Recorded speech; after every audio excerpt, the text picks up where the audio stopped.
ভাবা যায় এইটুকু একটা বিড়াল আমাকে আছড়ে নিল? না না, দোষটা ওর না, দোষটা আসলে আমারই। আমি ওকে স্নান করাতে গিয়েছিলাম। हेलो गाइस, भीगा रहा है ये बंदी।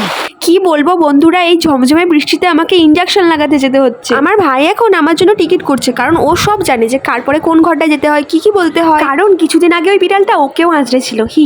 সবার প্রথমে আমাকে একটা টিটেনাস নিতে হলো। ভাই আমাকে বললো এখন আরো 2টো ইঞ্জেকশন নিতে হবে। এখানে যারা দাঁড়িয়ে আছে তারা নাকি সবাই ইঞ্জেকশন নেওয়ার জন্যই দাঁড়িয়ে আছে, তাদেরকে হয় কুকুর না তো বিড়ালেরা কামড়েছে। আর আমি তখনই সামনে একটা আস্ত জলজান্ত কুকুরকে দেখতে পাচ্ছিলাম। আমার হাতে একটা ইঞ্জেকশন অলরেডি দিয়েছে, আবার এক্ষুনি তার ওপরেই আবার 2টো ইঞ্জেকশন দেবে। আমার জায়গায় আমার ভাই লাইনে দাঁড়িয়েছিল, আর আমি জানলা থেকে স্পষ্ট দেখতে পাচ্ছিলাম যে পাখার পেছনে ইঞ্জেকশন দেওয়া হচ্ছে। ফাইনালি আমার আরো 2টো ইঞ্জেকশন দেওয়া হয়ে গেল, আর আমার একটু লাগেনি। কিন্তু আমি অবাক আর হতাশ হলাম যখন আমি জানতে পারলাম 15 তারিখ, 19 তারিখ আর 10 তারিখ আবার আমাকে আসতে হবে ইঞ্জেকশন দিতে। কত রকমের ফুল হয়েছে, গোলাপি ফুল, সাদা ফুল, কত কাঁঠাল দেখো। আর এই গাছটা কেন বলতো জাল দিয়ে চাপা দেওয়া, কারণ এতে অনেক অনেক আঁশফল আছে। দেখো তোমাদের সাথে কথা বলতে বলতে আমি বাড়িতেও পৌঁছে গেলাম।